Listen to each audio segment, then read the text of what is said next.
ഈ പ്രതീഷിന്റെ കാര്യം പറഞ്ഞത് എന്തുവായിരുന്നു? പ്രതീക്ഷ അങ്ങനത്തെ പുള്ളിക്കാരൻ ഇഷ്ടമുണ്ടായിരുന്നു. അപ്പൊ എനിക്ക് ആളറിയത്തില്ലേ, ആ ഫോട്ടോ അയച്ചിട്ട് പെട്ടെന്ന് അങ്ങോട്ട് കളഞ്ഞില്ലേ പുള്ളിക്കാരൻ. അത്ര അല്ല ഇപ്പൊ ലക്ഷ്മി ഇങ്ങോട്ടൊന്നും വരുന്ന കാണുന്നില്ലല്ലോ വീഡിയോ. അപ്പൊ അന്ന് വിളിച്ചിട്ടുണ്ടായിരുന്നു, പുള്ളിക്കാരി വിളിച്ചു. പിന്നെ ഞാൻ ഈ റെയിന് വഴക്കായപ്പോ പിന്നെ പുള്ളിക്കാരി മൊത്തം റെക്കോർഡ്, നമ്മളെ സ്വകാര്യമായിട്ടുള്ള മൊത്തം റെക്കോർഡ് പുള്ളിക്കാരി അയച്ചിട്ടുണ്ടായിരുന്നു. നിങ്ങൾ തമ്മിൽ സ്വകാര്യമായിട്ട് ചാറ്റ് ചെയ്യുന്നതല്ല?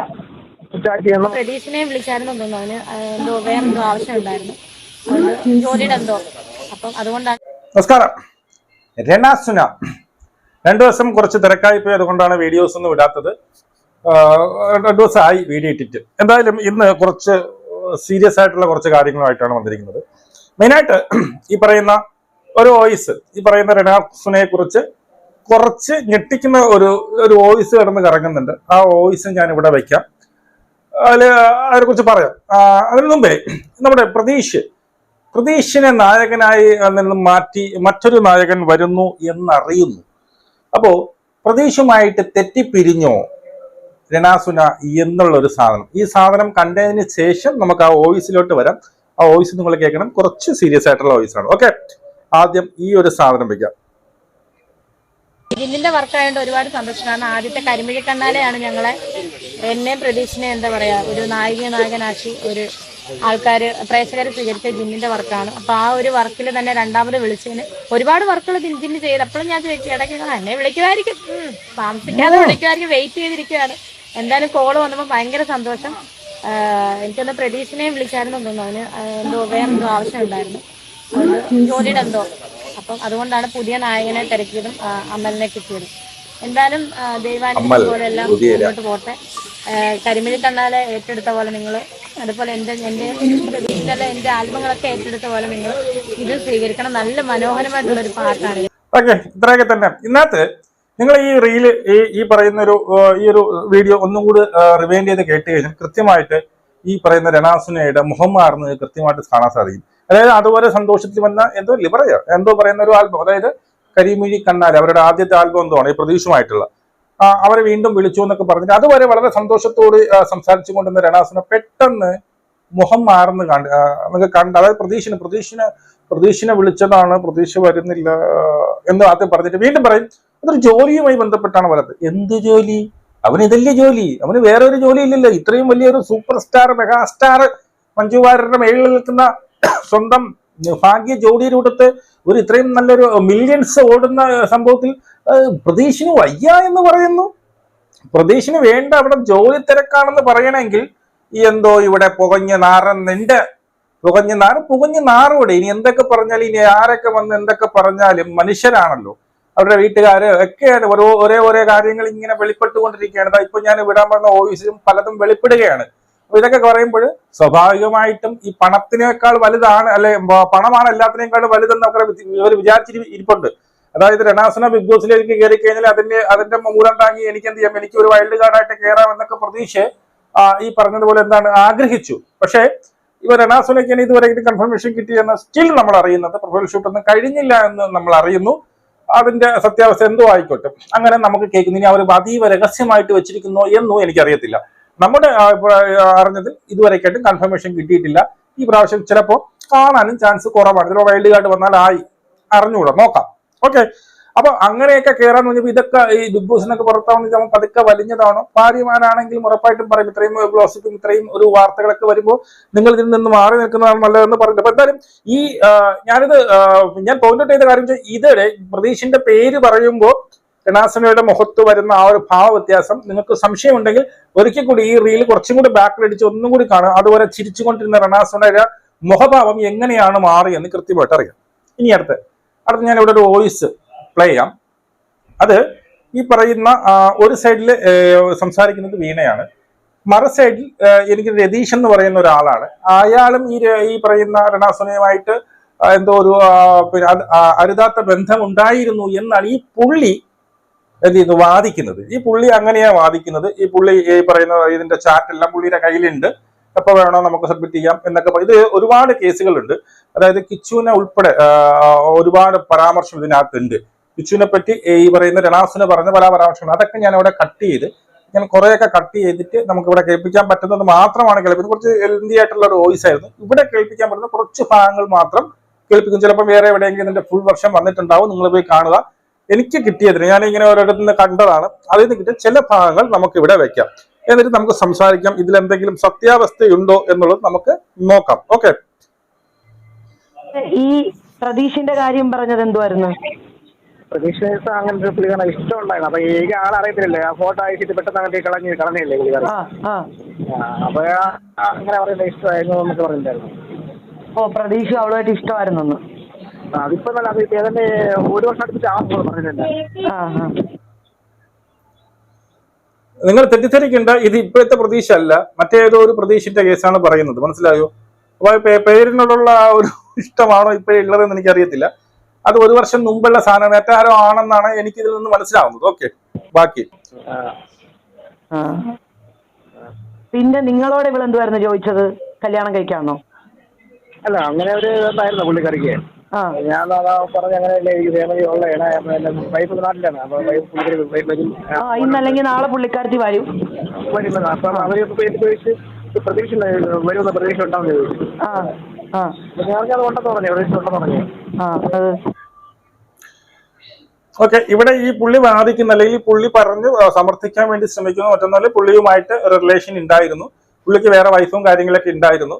അപ്പോൾ എന്താണ് പിന്നെ കല്യാണം കഴിക്കണം എന്നുള്ള രീതിയിലായിരുന്നു. ഇത് എപ്പോഴാണ് നടന്നത് എന്നുള്ള എനിക്ക് അറിഞ്ഞൂടെ. ഇനിയിപ്പം ഈ പറയുന്ന സുധിയുടെ മരണത്തിന് ശേഷമാണോ അതിന് ഫ്രണ്ടിലുള്ളതെന്നൊരു ക്ലാരിറ്റി ഈ ഒരു വോയിസ് എനിക്ക് കിട്ടുന്നില്ല. ഓക്കെ, മരണത്തിന് ശേഷമാണ് എന്നാണ് എനിക്ക് അറിയാൻ സാധിക്കുന്നത്, എനിക്ക് മനസ്സിലാകുന്നത്. ഓക്കെ, ചിലപ്പോൾ അതിന് മുമ്പാവാൻ ചാൻസ് ഇല്ല, മനസ്സിലായോ? അതുമല്ല പിന്നീട് ഭാര്യ തിരിച്ചു വരും നിങ്ങൾക്ക് ഉറപ്പുണ്ടോ, നിങ്ങൾക്ക് വല്ല പ്രതീക്ഷയുണ്ടോ എന്നൊക്കെ ചോദിക്കുന്നു. പുള്ളി പറഞ്ഞില്ല, എനിക്ക് ഭാര്യ ഉണ്ടെന്നൊക്കെ പുള്ളി പറയുന്നു. ഓക്കെ, ഇതിന്റെ സത്യാവസ്ഥ ഇപ്പോഴും പറഞ്ഞ് ഞാനിതിന്റെ സത്യാവസ്ഥയിൽ ഈ പറയുന്ന ആളാണ് ഇതിന്റെ പൂർണ്ണമായിട്ടുള്ള ഉത്തരവാദിത്വം, മനസ്സിലായോ? ബാക്കി അപ്പൊ സുധിച്ചേട്ടന്റെ ഫോട്ടോയുടെ കാര്യം എന്താ അവള് പറഞ്ഞേ?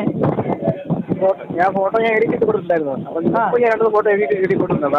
സുധിച്ചേട്ടന്റെ അവളുടെയും കൂടെ ഫോട്ടോ എഡിറ്റ് ചെയ്ത് കൊടുത്തു. കല്യാണ ഫോട്ടോയ്ക്ക് കൊടുത്തു. അപ്പൊ അത് അവർക്ക് കാണണ്ട ഇഷ്ടമില്ല, അവർക്ക് ഈ കാര്യം ഓർക്കുവാൻ എനിക്ക് പറ്റത്തില്ല. അതല്ല, എനിക്ക് കഴിഞ്ഞ മറന്നിരിക്കുന്ന കാര്യങ്ങൾ നിങ്ങളായിട്ട് ഓർക്കരുത്, ഓർമ്മിക്കരുത് എന്നെ പറഞ്ഞത്. ഈ ഒരു കേസ്, സുധീര കേസ്, ഈ കേസ് ഇത് ഞാൻ 100% ഉറപ്പുവയ്ക്കുന്നു. കാരണം ഇത് ഒരാളുടെ അടുത്ത് മാത്രമല്ല, ആരെയൊക്കെ കാണുന്നുണ്ട് അവരുടെ അടുത്തൊക്കെ ഈ പറയുന്ന ഇന്റർവ്യൂവിൽ ഇരിക്കുമ്പോൾ മാത്രം അയ്യോ എന്റെ സുധിച്ചേട്ടൻ, എന്റെ സ്പ്രേ, എന്റെ സുധിയണ്ണ, എന്റെ സുധിച്ചേട്ട എന്നൊക്കെ പറയുമെങ്കിലും അതിനുശേഷം സുധി ഞാൻ ഇനി പറയാൻ ഒന്നുമില്ല, ആ രീതിയിലാണ് പറയുന്നത്. നമ്മൾ പലയിടത്തായിട്ട് നമുക്ക് ഇതിന്റെ റിപ്പോർട്ടുകൾ കിട്ടുന്നുണ്ട്. അതുകൊണ്ട് ഈ ഒരു കേസ് ഞാൻ ഉറപ്പായിട്ട് വിശ്വസിക്കും. മറ്റേ കേസ് വിശ്വസിക്കുന്നത് ഞാൻ ഇതിന്റെ തെളിവ് കണ്ടിട്ടില്ല. പുള്ളി പറയുന്നത് പുള്ളിയിൽ ഉണ്ടെന്ന് പറയുന്നു. പുള്ളി ഇനി പറയുന്നത് കുറച്ച് സീരിയസ് ആയിട്ടുള്ള കേസുകളാണ്. അത് നിങ്ങൾ കേൾക്കുമ്പോൾ നിങ്ങൾ വിശ്വസിച്ചു പോകും. ഓക്കെ, പിന്നെ അവൾ ഈ ചാനൽ മൊത്തം എന്റെ സുധിച്ചേട്ടന്റെ സ്പ്രേ, എന്റെ സുധിച്ചേട്ടന്റെ ഉടുപ്പ്, ഇതൊക്കെ കാണിക്കുന്നു. പിന്നെ എന്തിനു വേണ്ടിയിട്ടാ? അതൊക്കെ വെറുതെ ചുമ്മാ എന്തൊക്കെ പറയണ്ടേ, എന്തൊക്കെ പറയണ്ടേ, അവിടെ പറയണ്ട ആളെ എന്തൊക്കെ പറയണ, ഇങ്ങനെ പറഞ്ഞു നടക്കണ്ടേ. അവൾ എന്നേരം എന്തിനു വേണ്ടിയിട്ടാണ്? അപ്പൊ സുധിച്ചേട്ടന്റെ ഒരു സ്റ്റാൻഡ് വെച്ചിട്ട് അവർക്ക് റീച്ച് ആകാനും വേണ്ടിയിട്ടല്ലേ? പുള്ളിക്കാരന്റെ ഇത് പേര് വെച്ച് പുള്ളിക്കാർക്ക് ഇതിൽ ഇതാവാൻ വേണ്ടി മാത്രമായിട്ട് ഉള്ളതാണ് ചെയ്യുന്നത്. അല്ലാതെ വേറെ ഒന്നുമല്ല. റീച്ച് ആക്കണം, അല്ലെങ്കിൽ ഞാൻ ഈ രതീഷ് എന്ന് പറയുന്ന പുള്ളിയുടെ കാര്യം ഞാൻ ഓൾറെഡി അറിഞ്ഞതായിരുന്നു. സുധിച്ചേട്ടനെ പോലെയാണ് ഫേസിരിക്കുന്നത്. ലക്ഷ്യ നക്ഷത്രം ഞാൻ പറയാം മേഡം, ഈ സുധീരന്റെ പേര് പറയാം നിങ്ങൾ ചെയ്യരുത്. കാര്യം അതൊക്കെ ചെയ്യുന്നത് നിങ്ങൾ വെറും മോശമാണ്. നിങ്ങൾ ഈ സുധീരന്റെ പേര് വെച്ച് നിങ്ങൾ കാശുണ്ടാകുമ്പോൾ അതൊക്കെ പേര് മോശമാണെന്ന് പറയും. ഓക്കെ, ലക്ഷ്മി നക്ഷത്ര കേസിലേക്ക് വരാം. അതായത് ഈ ഒരു രതീഷ് എന്ന് പറയുന്ന പുള്ളിയുടെ കേസ് ഈ പറയുന്ന അപ്പുറത്തടിക്കുന്ന വീണയാണ്. വീണ പറയുന്നുണ്ട് എന്താണ്, നേരത്തെ എനിക്ക് അറിയാമായിരുന്നു, ഈ സുധിയുടെ മുഖച്ഛായയുള്ള ഒരാളായിരുന്നു എന്നാ പറയുന്നത്. സുധിയുടെ മുഖച്ഛായയുള്ള ഒരാളാണ് ഈ രതീഷ്. ആ രതീഷാണ് ഈ സംസാരിക്കുന്നത് എന്നാണ് ഞാൻ മനസ്സിലാക്കുന്നത്. രതീഷ് എന്ന് പറഞ്ഞ പുള്ളിയാണ് ഇപ്പൊ സംസാരിക്കുന്നതും എന്നും ഞാൻ മനസ്സിലാക്കുന്നു. ഓക്കെ,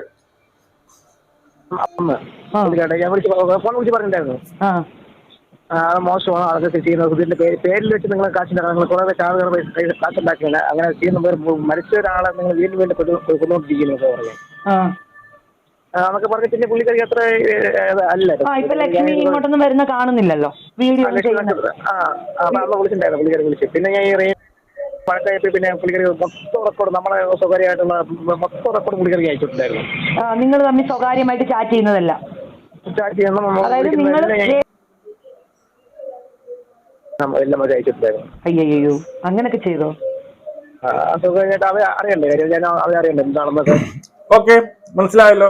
ലക്ഷ്മി നക്ഷത്രയ്ക്ക് ഇവരെ പുള്ളി വിളിച്ച് പറഞ്ഞ സുധിയുടെ പേരും പറഞ്ഞുകൊണ്ട് ഇങ്ങനെ വീഡിയോസ് ഒന്നും ചെയ്യരുതെന്നൊക്കെ പറഞ്ഞതിന് ശേഷം ഇതവർക്ക് ഉറപ്പ് വരുത്താൻ വേണ്ടിയിട്ട്, ക്ലാരിറ്റി വരുത്താൻ വേണ്ടി ഇവര് തമ്മിലുള്ള ചാറ്റുകൾ ലക്ഷ്മി നക്ഷത്രയ്ക്ക് കൊടുത്ത് ബോധ്യപ്പെടുത്തിയിട്ടുണ്ട്.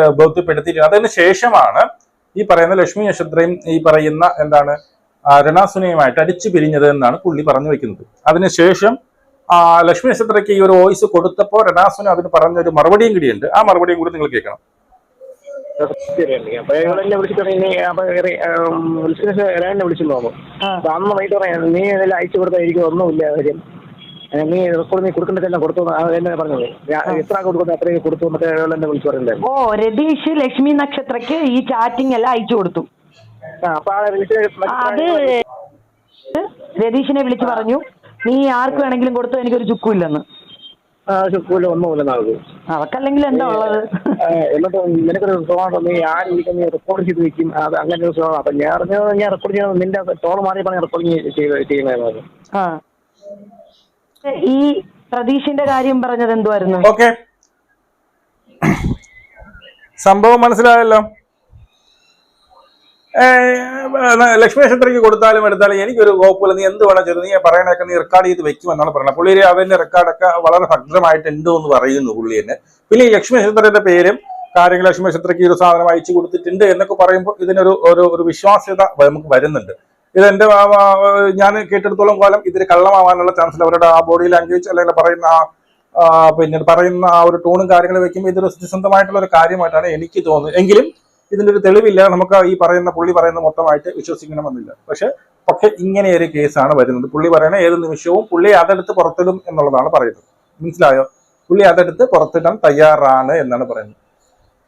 എന്റെ കർത്താവേ, ഇനിയിപ്പം ബിഗ് ബോസ് കിട്ടിയില്ല എന്ന് പറയുന്നു. ആകെ കൂടി ഒരു ചക്കക്കുരുവിന് എത്രയുണ്ട്? എന്തൊക്കെ പൊടിയാണ് ഇവിടെ കിടന്ന് പൊടിക്കുന്നത്. ആ കൂടി ഒരു ചക്കക്കുരുവിന് എത്രയേ ഉള്ളൂ? ഈ പറയുന്ന 100 ഗ്രാം വന്നു, 100 ഗ്രാമേ ഉള്ളൂ. 99 ഗ്രാം നാക്ക്, 1 ഗ്രാം മാത്രം ശരീരം. അത്രയുള്ള ഒരു പാവ സ്ത്രീയാണ്. ഇനിയിപ്പം ബിഗ് ബോസിൽ പോയി എന്ന് വെച്ചാൽ നിങ്ങൾ, ഞാൻ വരാൻ പോകുന്ന സംഭവം പറഞ്ഞ ബിഗ് ബോസിൽ കിട്ടിയില്ല എന്ന് കരുതിക്കോ, ഇനി റീച്ച് ഉണ്ടാവത്തില്ല. മനസ്സിലായി? ആരും മൈൻഡ് ചെയ്യാൻ പോകത്തില്ല, ആരെല്ലാവരും ബിഗ് ബോസിലേക്ക് പോകും. അപ്പൊ ഈ സാധനത്തിന് എന്ത് ചെയ്യാൻ പറ്റും? ഈ പറയുന്ന വ്യക്തിക്ക് പിന്നീട് റീൽസ് ഇടാൻ പറ്റത്തില്ല, വീഡിയോസ് ഇടാൻ പറ്റില്ല, ആരും കാണാനുണ്ടാവില്ല. അപ്പോഴത്തേക്ക് അവസരങ്ങൾ കുറയും. അവസരങ്ങൾ കുറയുമ്പോൾ എന്ത് ചെയ്യും? വീണ്ടും ഒരു ഈ പറയുന്ന ഹൈപ്പ് ഉണ്ടാക്കാൻ വേണ്ടിയിട്ട്, വീണ്ടും ഒരു കോൺട്രവേഴ്സീസ് ഉണ്ടാക്കാൻ വേണ്ടിയിട്ട് പലതും ചെയ്യും. മനസ്സിലായോ? പലതും ചെയ്യും, കോൺട്രവേഴ്സീസ് ഉണ്ടാക്കും. എങ്ങനെയെങ്കിലും എനിക്ക് റീച്ച് കിട്ടി, ഒൺസ് ഈ ആൾക്കാർ ഇങ്ങനെ ബാക്കിൽ നടന്നു തുടങ്ങി അതിൻ്റെ ഒരു ഹരമുണ്ട്. അതിൽ പിന്നെ താഴോട്ട് പോയി ഇവർ ആരും ആഗ്രഹിക്കില്ല. അതുകൊണ്ട് തന്നെ ഇവർ എന്ത് ചെയ്യും? പല രീതിയിൽ എന്ത് ചെയ്യും? റീച്ച് ഉണ്ടാക്കാൻ വേണ്ടി ശ്രമിക്കും. അതിന് വേണ്ടിയിട്ട് എന്തും ചെയ്യും അവര്.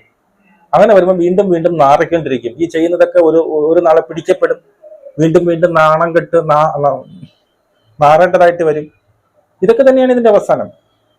ഇതൊക്കെ അല്ലെങ്കിൽ എന്ത് ചെയ്യണം? ഇതോടുകൂടി എന്ത് ചെയ്യണം?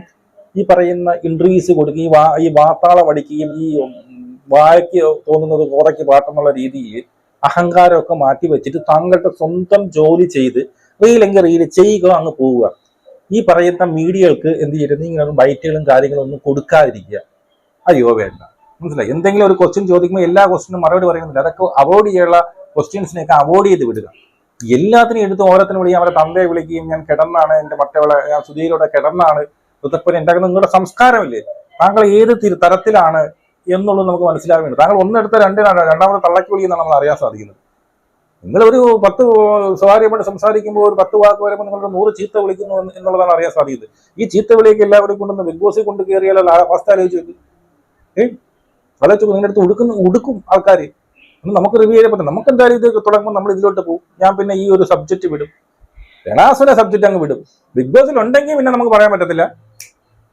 നമ്മളുടെ അടുത്ത് ഇപ്പോഴും ഞാൻ പറയാം നല്ലതെന്ന് പറയുള്ളൂ. അത് വേറെ. ബിഗ് ബോസിന്റെ നമ്മൾ റിവ്യൂ മറ്റൊരു തരത്തിൽ നമ്മളുടെ ഇതുവരെയുള്ള ഈ പറഞ്ഞ എന്താണ് പറയുന്നത് എതിർപ്പോ അല്ലെങ്കിൽ എതിർപ്പോ ഒന്നും അതിനകത്ത് പ്രതിക. അവിടെ ഒരു സംഭവം വരുമ്പോൾ, ഒരു ഇൻസിഡന്റ് വരുമ്പോൾ ആരുടെ ഭാഗമാണ് ശരി, ആരെടുത്ത നിലപാടാണ് ശരി എന്നുള്ളത് നമ്മൾ ഉറപ്പായിട്ട് പറയും. അത് അവൻ ചെയ്ത് തെറ്റ്, എന്റെ ശത്രു ആയതുകൊണ്ട് അവൾ ചെയ്ത തെറ്റ് എന്നൊന്നും പറയത്തില്ല. അത് നമ്മുടെ റിവ്യൂ എന്ന് പറഞ്ഞാൽ വളരെ ജെന്യൂൻ ആയിട്ടുള്ള റിവ്യൂ ആയിരിക്കും. ഇതുവരെ ഞാൻ അങ്ങനെയാണ് ചെയ്ത്, ഇനിയും മാറാൻ ഞാൻ ആഗ്രഹിക്കുന്നില്ല. നിങ്ങളുടെ അഭിപ്രായം നിങ്ങൾ കമന്റായി രേഖപ്പെടുത്തൂ. കർത്താവേ ചെയ്യുന്നത്.